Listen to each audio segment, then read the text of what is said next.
One day, if human civilization ever wipes itself out, aliens or one of our successors will cast an eye on our ruined planet and ask themselves whatever happened to Homo sapiens. Their answer might look a little like this. The root cause won't be the specific catastrophe, conflict, or devastation that eradicates us. The problem will begin with the architecture of the human brain. This tool will be remembered for being, in part, deeply impressive, containing 100 billion neurons capable of extraordinary computations and combinations. As aliens will note, a particular part of the mind, where our most dazzling thoughts unfolded, was known to neuroscientists as the neocortex, a part that in humans was many times larger than that found in any other species.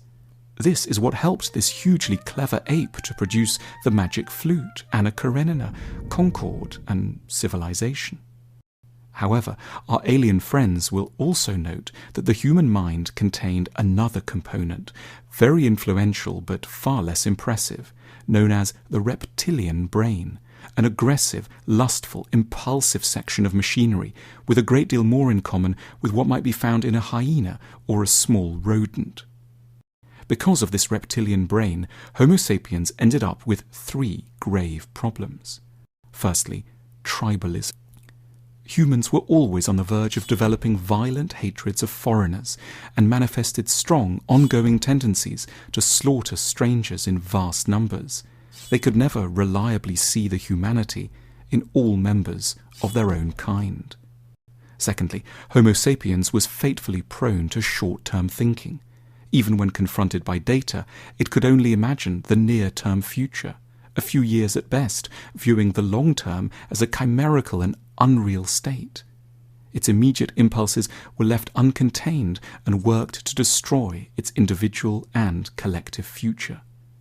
Lastly, Homo sapiens had an especially keen fondness for wishful thinking.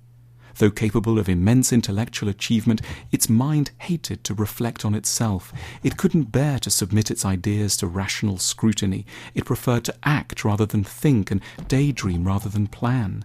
Having invented the scientific method, it preferred, in most cases, just not to use it. It had a narcotic desire for distraction and fantasy. It didn't want to know itself. For many generations, these 3 flaws were more or less endured.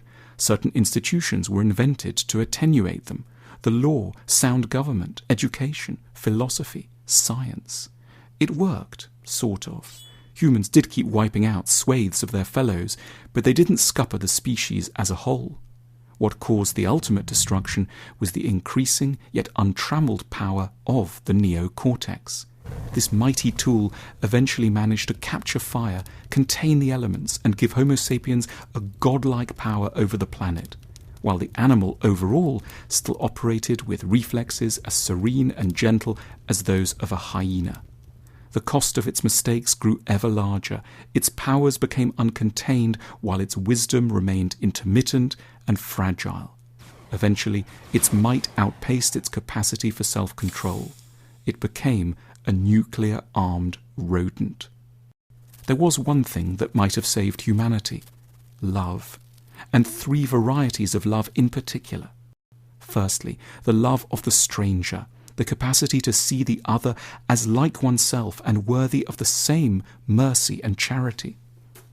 Secondly, the love of the unborn, the concern for those who do not as yet exist and whom one will never know, but whose lives one is shaping in the selfish present.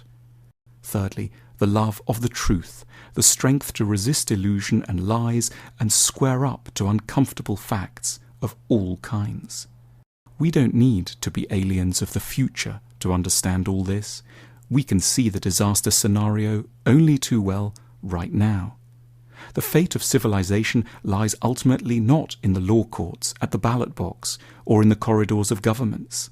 It lies in our ability to master the most short-term, selfish, violent of our impulses, active in the dense folds of organic matter between our ears. It lies in learning how relentlessly to try to compensate for the flawed architecture of the human mind.